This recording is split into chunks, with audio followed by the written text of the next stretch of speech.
What's up, everybody? Welcome to another edition of Rebel Ramblings. And wow, all the news of basically our namesake, Galaxy's Edge, has been absolutely incredible. And I wanted to take a moment to break it all down. Disneyland in Anaheim, California is putting the final touches on the brand new Star Wars themed land set to open up later this year, and you can already get a sneak peek. Twitter has literally blown up. There have been some great articles online and pictures, and I'm just kind of picking the best of everything to kind of tell you all about it.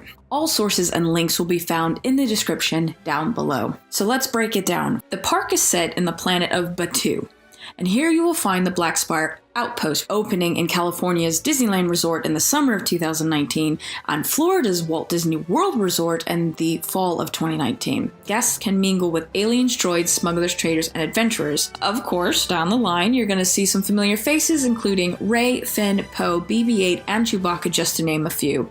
And for the very brave, you may even face off with Kylo Ren. You will fly the fastest hunk of junk in the galaxy. That is right. If you ever wanted to be like Chewie and Han, or Lando and L3, you can now do that. In Falcon, the Smuggler's Run is one of the Galaxy's Edge 2 anchor attractions, and we'll see a group of 6 in a cockpit of the Falcon. You will fly it, fire its cannons, and manage its controls. It is very interactive. Scott Towerbridge, the creative and executive studio leader at Walt Disney World Imagineering, said, if you shoot at a TIE fighter and you don't hit it, it's going to come after you. So the interactive is going to be absolutely incredible, and I can imagine they're going to video it or something, and you can keep that with you, and it's going to be insane. The second main attraction, in Star Wars Rise of the Resistance, you will be captured by the First Order and come face to face with Kylo Ren. So basically, you're going to meet outside in a forested area of a marketplace, and that's where the Resistance is being held, or they're kind of camped out. And this is the time when the Resistance kind of is back on their heels, and they're a ragtag group and things like that. So this is your opportunity to join the Resistance. The attraction will throw you right in the middle of the battle between the First Order and the Resistance, and eventually be inside a Star Destroyer, where you'll encounter the First Order's Dark Enforcer. If you survive it back home, you might become a Resistance hero. Kind of on that, you will encounter BB-8, Finn, Poe, Rey on the Rise of the Resistance. All the main characters, John Boyega, Oscar Isaac, Daisy Ridley, have all reprised their roles respectively in this attraction. Now, we're not quite clear what that will be. I think it'll be insane if it's going to be like animatronics. The story of the Galaxy's Edge takes place during the sequel trilogy. While the set place in the timeline has yet to be revealed, it was confirmed by Pablo Hidalgo of the Star Wars Film Story Group that the land's story is centered around the Resistance First Order conflict. So that's very exciting. I know there has been some speculation that Episode 9 is going to end with the Millennium Falcon landing in Black Spire. As cool as that is, I hope not. I like that things are obviously kind of tied into the film, and Solo did it, and we'll get to that in a bit. But I don't want it to be that obvious. There are new ships at the Black Spire Outpost. Walking through a Galaxy's Edge, you'll spot a kind of TIE fighter never previously seen. The TIE Echelon? I hope I'm pronouncing that correctly. It's a newly created shuttle. It is the ITS for Intersystem Transport Ship, which will start your mission for Rise of the Resistance. So Galaxy's Edge was designed to be somewhat future-proof. Thanks to the efforts to define the history of Batuu, the land can go, in terms of story, anywhere in the Star Wars universe where it decides to take it, basically. Place and attractions have been built. Everything else you can populate can be refreshed, can be updated, can be changed, can be integrated. That's coming from Carrie Beck, the Vice President of Animation and Live Action Series at Lucasfilm. So what can you do? Like, what are some, we've talked about the rides, but what are some of the kind of interactions you can do? Well, this is one of my favorites. You can build your one-of-a-kind lightsaber. You head to Savvy's workshop, where you can make a custom Jedi or Sith weapon complete with a kyber crystal at its core. If lightsabers aren't your things and more of a droid, you can go to the Droid Depot. If you've ever wanted to build your own BB-8 unit or R2 unit, you're in luck. You can build your own droid pal, mixing and matching parts at this shop. I have always loved Star Wars creatures. I think they have some of the most unique looks and things. And so if you're looking for a pet, you actually can go to Bina's Creature Stall. I'm hoping I'm pronouncing these names right. She loves to travel around the galaxy and collect different creatures, and she brings them back here to Batuu. Creatures for sale, including Tauntauns, Rathtars, and many more. The goal is to give guests the opportunity to live their own Star Wars stories. So A Galaxy's Edge is going to bring fans right into Star Wars. The land itself is a massive e-ticket experience filled with story and characters and a way to explore the experience in the galaxy far, far away like never before. And one of the big ways that's going to happen is food and drink. And of course, what is the food and drink that started it all? Yes, blue milk. The iconic drink first served by Aunt Beru in Star Wars A New Hope will be among all the beverages available. But here's the kicker, it's actually not milk. When you're walking around Florida, let me tell you, I've been there. Yes, it was 1991, but it is hot. The last thing that kind of pops to your mind is going to be like, oh, I know, let's have a glass of milk. Well, for obviously those with dietary needs and things, it's made from a plant-based dairy. But it is still going to be cool that Trowbridge has joked about, and refreshing and gloriously blue. Or if you want the green variety, it will also be available for those who prefer their milk to come from the Thala sirens, you know, the sea cows, basically. Oof. Moving on, we have the Ronto Roasters at Docking Bay 7 Food and Cargo, and that's going to be for various delicacies.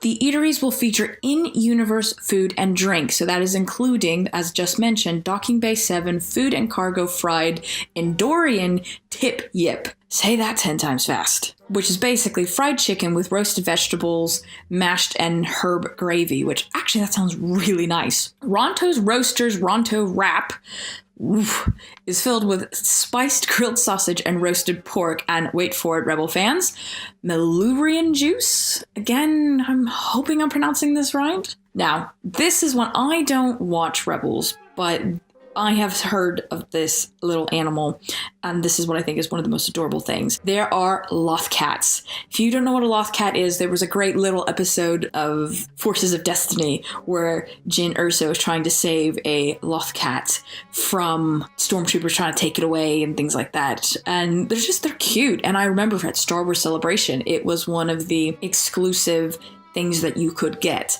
So these Lothcats are and I think that's kind of what's cool, that I'm seeing that they're going to have all levels for the fans.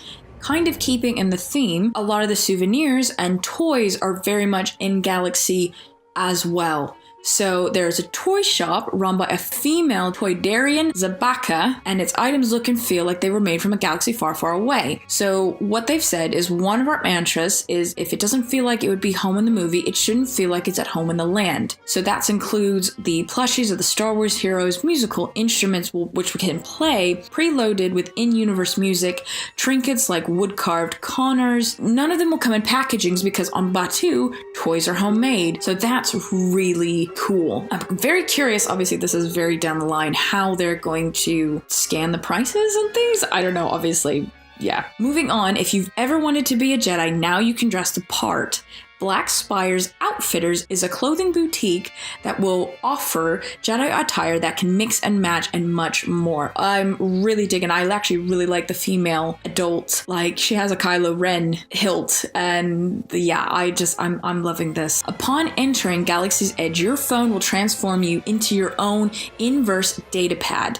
So by using the Play Disney Park app, it switches on automatically to Star Wars mode, and it's gonna unlock a whole bunch of new missions, stories, way to interact with the land. And for the very first time, they've built this land from the very beginning. So you'll be able to translate languages and signs and hack droids and message characters, and sky's the limit. So that's really exciting. John Williams' original music for Galaxy's Edge will be used where appropriate. So pretty much on both attractions that we have named, Smuggler's Run and Rise of the Resistance. They want it to feel like you are in the movie. And in those moments is where we have a more cinematic approach to story and the experience that you're in, and this is where these scores will emerge, so that's very cool. So one of the things, going back to the various outposts and things, you want to go to Doc Anar's Den of Antiquities. So this was one of the things that was mentioned in a solo Star Wars story. This is the one I missed. Like, I knew the Black Spire one, but I missed this one. And I only knew that because someone posted a GIF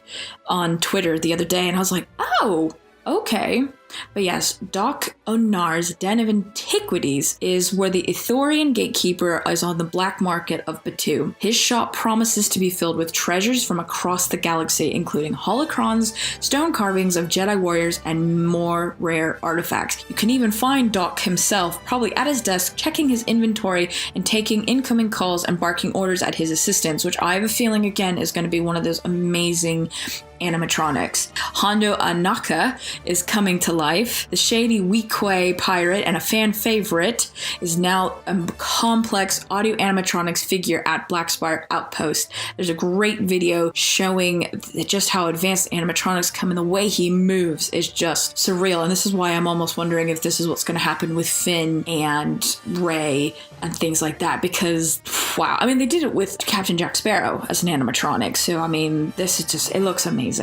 Absolutely amazing. So a long time ago, there was something called Star Tours that it had recently got kind of a Star Wars update, but Rex from the original Star Tours has a new gig. No, he's no longer piloting Star Tours, which is probably the best considering his flying skills, but RX-3 is now a DJ at Aga's Cantina, where you can order galactic drinks like a fuzzy tauntaun. How funny is that? Like, that sounds like a fuzzy navel to me, so I cannot wait. Disney cast members will walk among you as native Batuans. You'll be able to speak with them, learn from the villagers of the Black Spire Outpost, all the different stories to tell. Some might be resistance sympathizers and some might be first order loyalists. So you have to be careful who you speak to. And again, this is where I think we will kind of learn the history of, Black Spire itself.